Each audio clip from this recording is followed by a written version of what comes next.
कैसे बच्चों, आज अपने साथ दो बच्चे और दोनों ने ड्रॉप आउट ले रखा है। कितनी वो खुद बताएंगे, लेकिन उनसे हमें सीखने को 2-3 चीज़ें मिलने वाली है। एक बच्चे का नाम है अनुज, दूसरे का नाम है राहुल। तो इनके मार्क्स हैं 662 और 661। क्लास में भी साथ बैठते थे, मार्क्स भी साथ थे। माई सेल्फ राहुल कुमार, मैं बक्सर से हूँ और यहाँ पर नीट एकेडमी पर तैयारी किया और मेरा रैंक आ रहा है 18,113, रिम्स इम्फाल मिला है। अच्छा, तुम्हारा? मैं अनुज गुप्ता, मैं नीट एकेडमी में पढ़ता था। मेरे इस साल 662 मार्क्स आए, रैंक 17,208 है। और कॉलेज कहाँ पे मिला? कॉलेज बस्ती। अच्छा, और दोनों ड्रॉप रहे। 10th के मार्क्स कितने तुम्हारे? 90% और 12th के? 85। तुम्हारे? मेरे 94.6 और 12th में 83%। दोनों ड्रॉप रहे। कितने ड्रॉप ले गए? 3 ड्रॉप।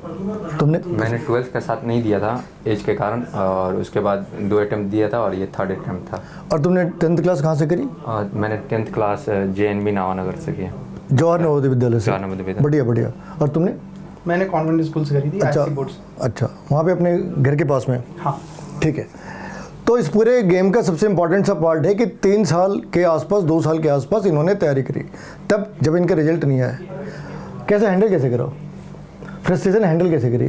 फेलियर की? फ्रस्ट्रेशन सर हैंडल करने के लिए पर्सपेक्टिव होता है। हाँ जी। मेरा पर्सपेक्टिव ये था कि अगर मैंने 1 साल और दे दिया, हाँ, तो शायद उसके बाद मैं वो लाइफ अपनी आगे की जी पाऊंगा जो मैं सोचता हूँ, जो मुझे पसंद है। हाँ। और अगर मैंने 1 साल बचाने के चक्कर में कुछ और कर लिया, तो मैं आगे के 50 साल वैसे जीऊंगा जो मुझे नहीं पसंद है। अरे वाह, कमाल की अप्रोच है। तुम्हारी हीरो? मैंने 9 से ही सोच रखा था डॉक्टर बनने के लिए, इसलिए मैंने 11th में बायो लिया, पर 2 साल में मेरे नहीं निकले तो मैं थोड़ा डिप्रेस था, तो मैंने ये फील्ड छोड़ने वाला था। लेकिन मेरे पापा ने पुश किया कि जाओ फिर से एक बार ऑफलाइन तैयारी करो, क्योंकि मैंने 2 साल ऑनलाइन तैयारी किया था कोविड के कारण। कमाल है। मतलब कई बार ऐसे पेरेंट्स आते हैं कि 2 बार के बाद में कह देते हैं कि भाई पीछे भी तो तुम्हारे भाई बहन हैं और हमें अपने बुढ़ापे के लिए पैसा भी रखना है, मगर तुम्हारे साथ उल्टा हुआ। हाँ। तुम्हारे पापा ने तुम्हें खुद कहा कि आगे बढ़ो, है ना। दोनों के बिजनेस फैमिली है, लिमिटेड पैसे, और परिवार में कोई डॉक्टर नहीं है। दोनों अपने परिवार के पहले डॉक्टर हैं। हाँ, पहला। कमाल है। तो जब तुम पहली बार यहाँ पे आए, मतलब जब तुमने पहले साल दिया और सिलेक्शन नहीं हुआ, तो कुछ इंस्टीट्यूट को लेके, ऑर्गेनाइजेशन को लेके कुछ ऐसी बातें आई कि इसे छोड़ देते? नहीं सर, जब पेपर दे के आते थे, हाँ जी, तो जब रिजल्ट आता था तो एनालाइज करते थे कि गलती कहाँ हुई। अच्छा। तो गलती हमेशा समझ में आती थी मेरी तरफ से कुछ हुई, या मैंने मॉक टेस्ट नहीं लगाए, या मैंने मॉक टेस्ट दिए तो फिर इस साल एनालाइज नहीं किया। फैकल्टी हमेशा से मैं फील होता था कि कनेक्टेड हूँ। फैकल्टी ऐसा नहीं लगता था कि फैकल्टी ने बस ऐसे बाउंड्री में कभी रख के नहीं पढ़ाया। फैकल्टी ने हमेशा ऐसा पढ़ाया कि जितना सीख सकते हो उतना सीखो, इसलिए मैं हमेशा से जुड़ा रहा। और तुम हीरो? मैंने पिछले साल कॉन्कर बैच से ज्वाइन किया था ऑनलाइन, लेकिन मेरा डिसिप्लिन मेंटेन नहीं हो पा रहा था, तो इस बार मेरे पापा ने कोटा भेजने का ट्राई किया, तो लेकिन मैं इनसे कनेक्टेड था, तो मैं सोचा कि दिल्ली जाकर यहीं पर पढूं, यहीं से ऑफलाइन तैयारी करूं। तो जो बच्चे तैयारी कर रहे हैं उनको तुम अपने एक्सपीरियंस के विषय में बताओगे, ऐसी 3 या 4 ऐसी कौन सी चीज़ है जो उन्हें करनी ही करनी चाहिए, उसका कोई सब्स्टिट्यूट नहीं है? मतलब जैसे टेस्ट के एनालिसिस की दी, टेस्ट दिया, तो ऐसे 3-4 कुछ चीज़ें हैं? सर, सबसे पहली चीज़ तो यही है कि आप मॉक टेस्ट दो, और मॉक टेस्ट देने के बाद उससे आपको सेटबैक नहीं लेना है कि अगर आपके मार्क्स कम आ रहे हैं, आपने मॉक टेस्ट दिया, आप उसको एनालाइज करो। कोई भी मिस्टेक निकलती है, आप एक मिस्टेक नोटबुक बना लो, उसमें रखो, और हर मॉक टेस्ट के पहले फिर आप उस मिस्टेक नोटबुक को रिवाइज करके जाओ। ये तो सबसे पहली चीज़ हो गई। दूसरी चीज़ जो सबसे इंपॉर्टेंट है कि NCERT पढ़नी है। NCERT बेस्ड पेपर है, बायो, केमिस्ट्री, फिजिक्स तीनों की NCERT करनी है। सबसे ज़्यादा बच्चे NCERT छोड़ते हैं, वो सबसे ज़्यादा इंपॉर्टेंट है। उससे सीधे सीधे क्वेश्चन आएंगे, उसमें आपको कभी भी दिमाग नहीं लगाना पड़ेगा, आप सीधा सीधा आंसर कर सकते हो, और बच्चे उसी चीज़ को मिस कर देते हैं। अच्छा, और तुम्हारे हिसाब से? मेरा था कि मैं पहले से NCERT पढ़ते आ रहा हूँ, मतलब कि 10th में भी था तो NCERT पे फोकस करता था, NCERT स्टडी करता था, तो मेरी NCERT की पढ़ने की आदत थी पहले से, तो मैं भी NCERT किया। और मेरा एग्जाम्पलर करने का बहुत पहले से रहा है कि मैं 10th क्लास में भी जब बोर्ड दिया था उस समय भी एग्जाम्पलर सॉल्व किया, और इस बार भी मैंने नीट की तैयारी के लिए एग्जाम्पलर सॉल्व किए। तो कितना टेस्ट दिए होंगे तुम लोगों ने? मैंने लगभग फुल टेस्ट दिए हैं, around 20 complete high test series, और जो पूरे जो पार्ट टेस्ट थे और जो फुल टेस्ट थे सब कंप्लीट। तो करीब 50 दिए होंगे सारे मिला के। तुमने? Same, more than 50। ठीक है ना। और कितने ऑब्जेक्टिव सॉल्व करे हमारे प्लेटफॉर्म पे? सर, मैंने काफ़ी समय से आपके प्लेटफॉर्म से सॉल्व कर रहा हूँ। तो सारे रिकमेंडेड क्वेश्चन जितने भी होते हैं प्लेटफॉर्म पे वो सारे मैंने सॉल्व किए हुए हैं। अच्छा उसके बाद जो बुक आती है मास्टर क्लास इन बायोलॉजी, मैंने वो पूरी सॉल्व कर रखी है। अच्छा। जो मॉड्यूल आते हैं हाइल्ड फिजिक्स के और केमिस्ट्री के, मैंने वो पूरे सॉल्व कर रखे हैं, और बाकी जो टेस्ट में करे वो अलग। अच्छा, तो यहाँ पे तुमने केमिस्ट्री में क्या क्या सीखा? सर केमिस्ट्री में जो सबसे पहली चीज़ मैंने सीखी, जो पर्सपेक्टिव उसका बड़ा अलग है। पर्सपेक्टिव ये है कि केमिस्ट्री में बहुत ज़्यादा चैप्टर नहीं है।